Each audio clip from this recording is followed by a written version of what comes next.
আসসালামু আলাইকুম স্যার। ওয়ালাইকুম আসসালাম। Sit down. স্যার আমার ডকুমেন্টস।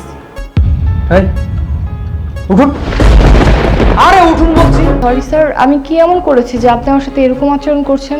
আপনার সাথে এরকম আছেন কেন করছি বুঝতে পারছেন না? আচ্ছা আপনি এখানে কিসের জন্য আসছেন? ইন্টারভিউর জন্য। আপনি এখানে চাকরি ইন্টারভিউতে আসেননি, আপনি আসছেন আমাদের সাথে মজা করতে আর এই অফিসের সমস্ত কর্মচারীদেরকে মজা দেখাতে, তাই না? Sir I am so sorry, মানে আমি বুঝতে পারছি না যে আপনি আমাকে কেন এই কথা বলছেন। আমি কেন মজা করতে আসবো? আমি ইন্টারভিউ দিতে আসছি, কারণ জবের আমার খুব দরকার।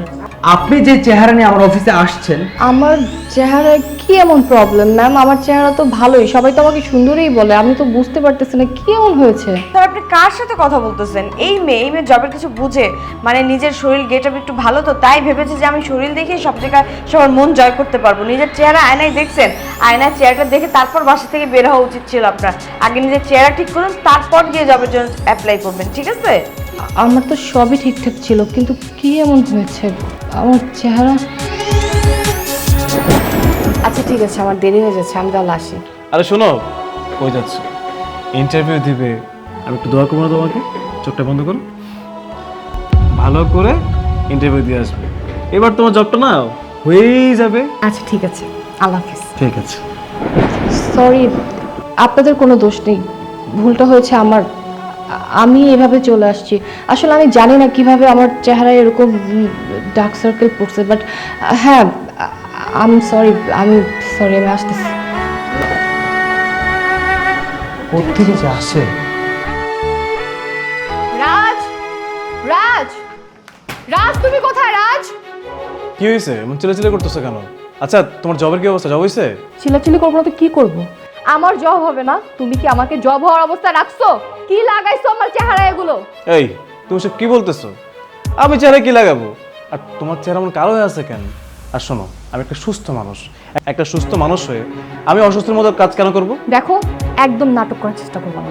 আমি খুব ভালো করে বুঝতে পারতেছি তুমি এটা কেন করছো। তুমি আমাকে দোয়া দেওয়ার নাম করে তুমি আমার মুখে কালি লাগাই দিছো, আর বলতেছো কি তুমি এটা কিছুই জানো না? না, নাটক করতেছো আমার সাথে।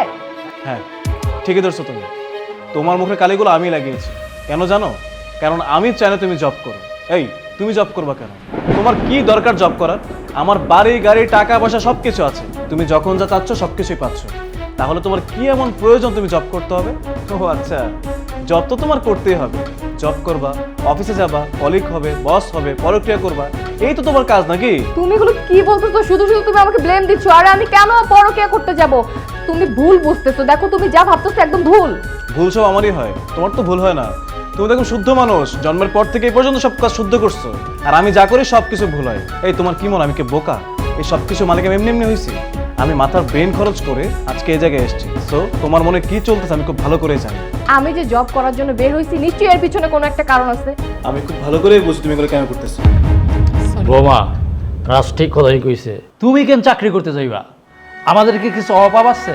টাকা পয়সা বাড়ি গাড়ি সবই তো আমাদের আছে। তোমার যদি কিছু প্রয়োজন হয় তবে আমার সন্তানের কাছে যাইবা, তুমি চাকরি করবা কেন? বোমা, তুমি এইসব কি পোশাক পরছো? হ্যাঁ, তুমি সব বাড়ির বউ, তুমি নামাজ কালাম করবা, তোমার বাবার জন্য আমাদের জন্য সকলের জন্য তুমি দোয়া করবা।